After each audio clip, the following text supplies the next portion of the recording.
And so in order to realistically answer that question, well, why should you? It's a pretty basic reason. The first reason is it's a no-brainer, right? And the first reason is this: it's survival, right? The idea is if you as a man are going to be in an extreme violent situation, right? Pretty simple. You want to be able to go home at night and take your body with you, right? Maslow's hierarchy of needs, what's the first level is like physiological. So I think taking your body home with you is pretty physiological. So that's pretty basic, right? That's a no-brainer. It's like, hey, if you walk out of here today and somebody sticks a gun in your face or somebody attacks you, you want to be able to go home at night. And so this gets to our first concept. In order to really say, okay, well how do we need to prepare for that, right? We have to do the first thing. And this is a great thing that most people don't do. They think they do it, but they don't. And we have to analyze reality, right? We got to look at what's really happens. How does shit go down in the street? Somebody breaks into your house, how is that scenario likely to unfold, right?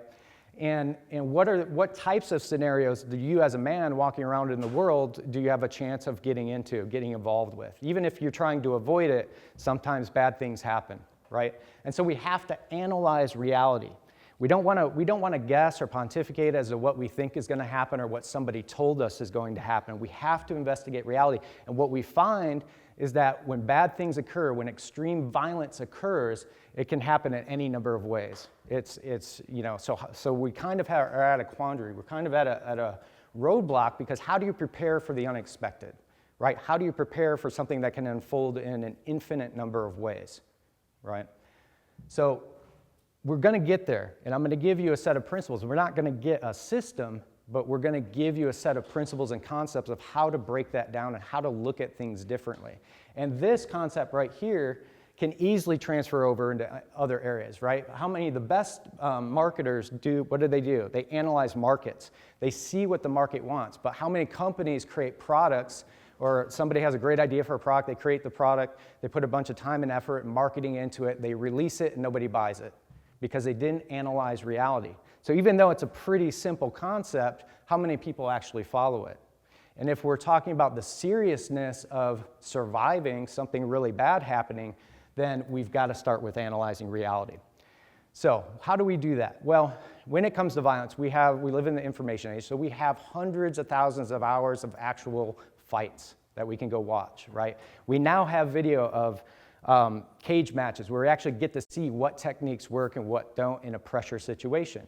We get actual violent crimes. We can see mass attacks, the knockout game. We can see flash mobs. We can see rioting. Not that you want to look at all that stuff, but you want to be prepared to see how different elements and things come together when it comes to violence. Because that's the first thing, is we analyze reality, but we don't want to stop there. We have to use reality as our feedback, right? And that's the second concept, really.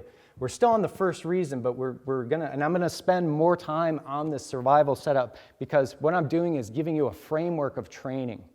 And it's through the training that's actually gonna change you physiologically, right? You're not gonna be buff or all this stuff. You will if you do certain strength training. That's not what I'm talking about. I'm talking about your filters and the way you walk through the world and you carry yourself, right? It will change you. But we need to use reality as your feedback mechanism, right? Extremely important, especially when we're dealing with violence, because people get caught in their paradigms and people get caught in systems and their stylized way of being, right? This is a lot of the concepts I'm giving you come directly from Bruce Lee. He was a pioneer and a master and a philosopher. But using reality as a feedback, a lot of people will get caught in their paradigms because they also need to have a proper outlook and a proper approach to deal with their context. And our context is extreme violence.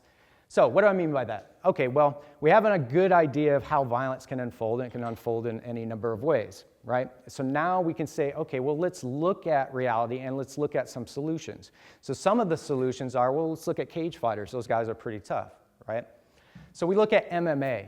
And there was a fight in Vegas not that long ago, like just this last month, and a fighter, after his fight, went out to the bars in Vegas, and he ended up getting in an altercation. Now, he was a smaller guy. I think he fights at 155.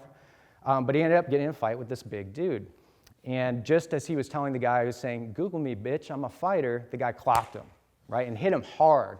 Now, to his, he's a trained fighter, he's a really tough guy, so he took the punch, right? And what did he do?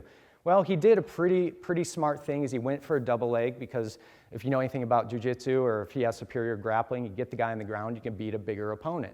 Not that you can't beat them standing.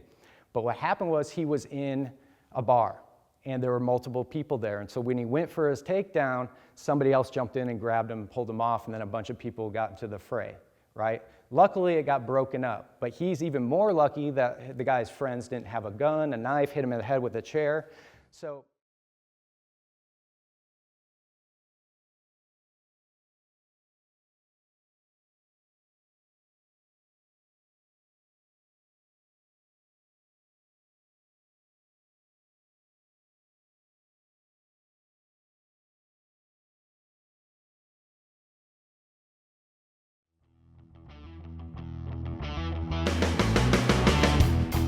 transitioning into business and being the better expression of yourself.